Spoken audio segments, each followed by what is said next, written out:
بسم اللہ الرحمن الرحیم۔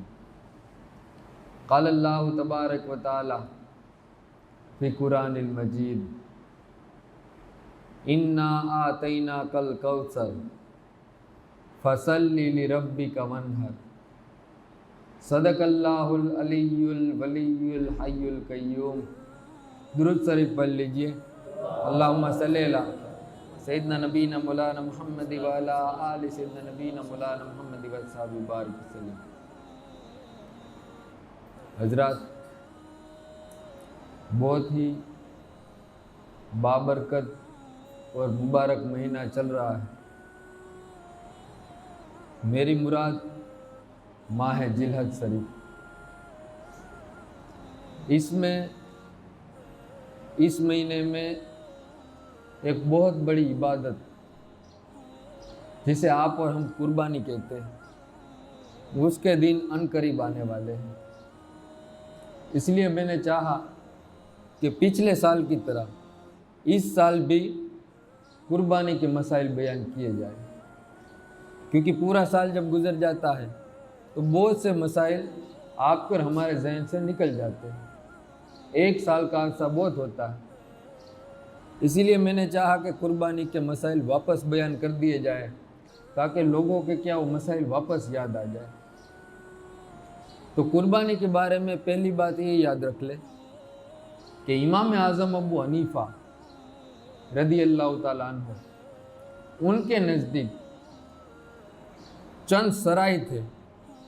وہ شرائط جس آدمی میں پائی جائے گی، چاہے مرد ہو چاہے عورت ہو، جس آدمی میں وہ شرائط پائی جائے گی، وہ بھی قربانی کے دنوں میں، عام دنوں میں نہیں، قربانی کے جو دن ہے، جو آگے بیان کروں گا کون کون سے دن ہیں، ان دنوں میں اگر یہ شرائط پائی جائے تو اس بندے پر، اس مرد یا عورت پر قربانی کرنا واجب ہو جاتا ہے۔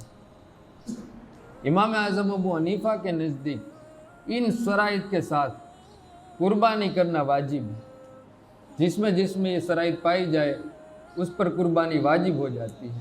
تو قربانی کے بارے میں امام اعظم ابو حنیفہ کا حکم یہ ہے کہ قربانی واجب ہے، جبکہ امام شافعی اور امام احمد بن حنبل دونوں کے نزدیک قربانی کرنا سنت ہے۔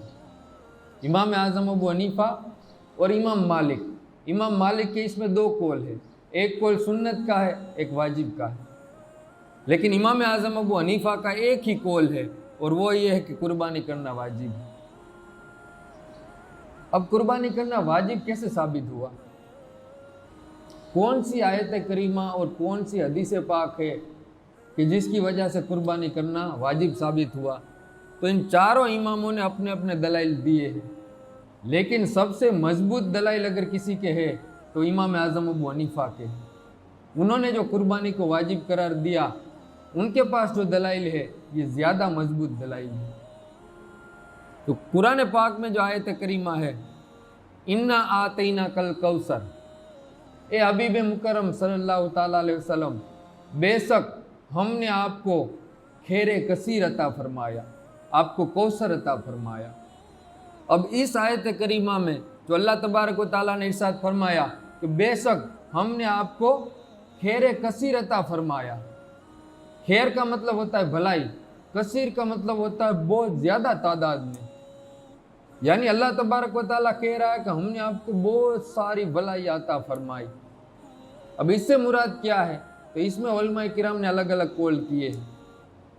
کچھ علماء کرام نے کہا کہ وہ جام کوثر جو آقا علیہ السلام قیامت کے دن پلائیں گے، اس سے مراد یہ ہے، اور بعض علماء کرام نے کہا کہ جنت کے اندر جو ایک نہر ہے، جس نہر کا نام کوثر ہے، تو اس آیت کریمہ میں کوثر سے مراد وہ کوثر ہے۔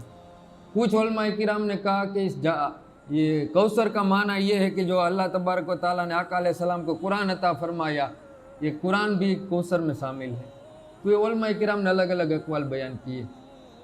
پھر اس کے بعد اس آیت کریمہ کے بعد اللہ تبارک و تعالیٰ نے آگے کیا فرمایا؟ انا آتیناک الکوثر فصلی لربک وانحر۔ فصلی تو آپ نماز پڑھیے، نماز ادا کیجئے، فصلی لربک، اپنے رب کے لیے آپ نماز ادا کیجئے،